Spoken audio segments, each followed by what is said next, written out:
Orang ini umurnya 30 tahun. Dia bilang, Pak Ustaz, saya kerja di bank konvensional, saya tahu riba, saya sudah dengar ceramah Ustaz, dan berat bagi saya, terbebani. Setiap hari ada beban batin, saya tahu ini nggak boleh. Tapi kalau saya tinggalkan, saya berikan makan, minum dari mana anak istri saya? Mereka hidup dari saya sekarang.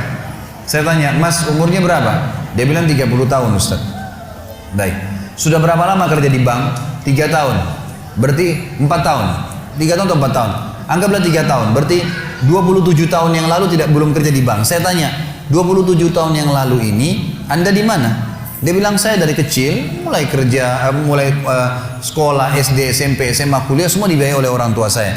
Cari-cari kerja sampai akhirnya saya kerja di bank ini. Sebelumnya saya masih kerja freelance ke sana sini, sekarang saya terikat dengan kerja ini. Saya bilang, Mas, selama 27 tahun ini Mas makannya dari mana? Minum dari mana? Dari orang tua saya. Pernah berpikir pada saat itu makan minum dari mana? Dia bilang, kalau mayoritas waktu sih tidak. Baik, coba kita rentet sejarahnya. Dari mulai umur Mas masih 0, saya bilang, di rahim ibu. Pertama ditiupkan ruh oleh Allah SWT melalui malaikat di umur 4 bulan di rahim ibu. Sampai 9 bulan di rahim ibu, dalam kantong, cuman tahu berenam, terendam di situ, dalam air bisa hidup. Ibu kita setengah mati minum, makan, susu yang ada asam folatnya lah, inilah, itulah. Sudah luar biasa makan dan minum. Kemudian kita cuma tahu ditransfer melalui plasenta, saripatinya, hidup. Tidak pernah berpikir makan waktu itu kan? Tidak pernah berpikir minum dari mana? Iya benar Ustaz. Baik, waktu lahir.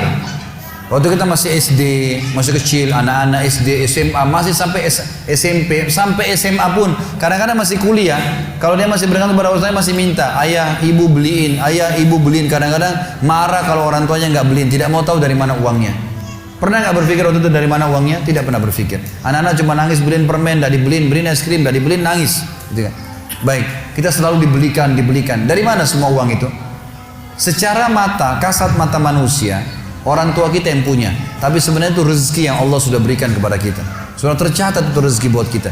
Masa Mas 27 tahun kehidupan Anda dijamin sama Allah, makan, minum, tidur, bernafas, enak. Ya, waktu itu belum ada kerjaan, ya, tapi hidup. Sekarang 3 tahun kerja di sesuatu yang haram, lalu Mas ketakutan setelah jadi sarjana. Enggak connect secara rasional, enggak connect gitu. Mesti kita berpikir secara sehat. Dan ingat, saya ingatkan kepada dia dan kepada teman yang bertanya juga dan seluruh muslimin yang masih terikat dengan masalah haram ini.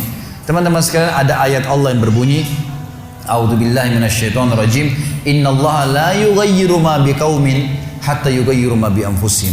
Allah tidak akan mengubah nasib satu kaum sampai mereka mengubah nasibnya sendiri. Kalau Anda bilang, saya kalau keluar saya mau berikan makan apa, berarti sama saja Anda bilang saya nggak mau keluar, gitu kan?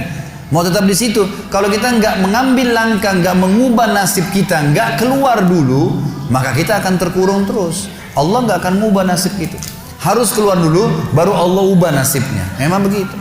Dan banyak orang yang lakukan akhirnya berubah nasibnya karena mereka mendobrak itu.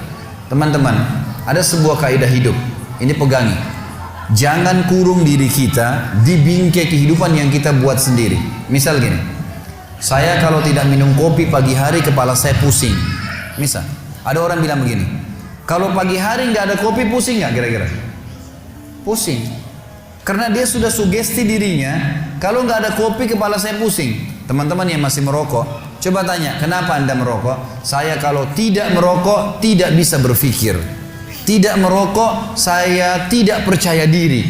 Dia gantung kepercayaan dirinya pada batang rokok itu. Sehingga kalau dia tidak merokok betul-betul tidak bisa berpikir. Kalau nggak ada kopi betul-betul bisa pusing. Padahal sebenarnya kalau ada air putih, ada susu, minum saja, gitu kan? Nggak ada rokok pun bisa hidup, bisa berpikir.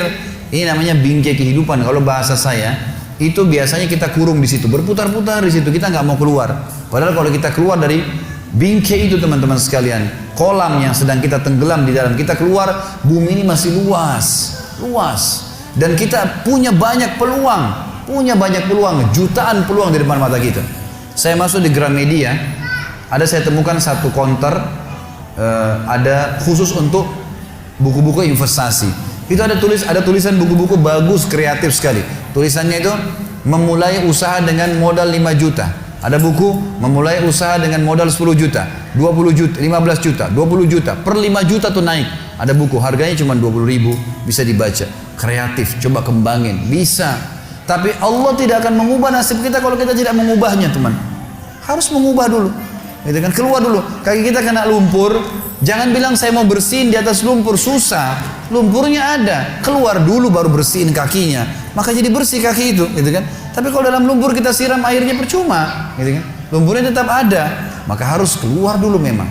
Dengan keyakinan sebuah hadis sebagai penutup. Kata Nabi SAW, "Man taraka syai'an lillah abdalahu khairan min." Siapa yang meninggalkan sesuatu niat ikhlas karena Allah, Allah akan gantikan yang lebih baik. Untuk orang tua Anda, nasihatin baik-baik. Dan ada hadis Nabi yang berbunyi, jangan tidak ada ketaatan pada makhluk yang berbau maksiat kepada Khalik.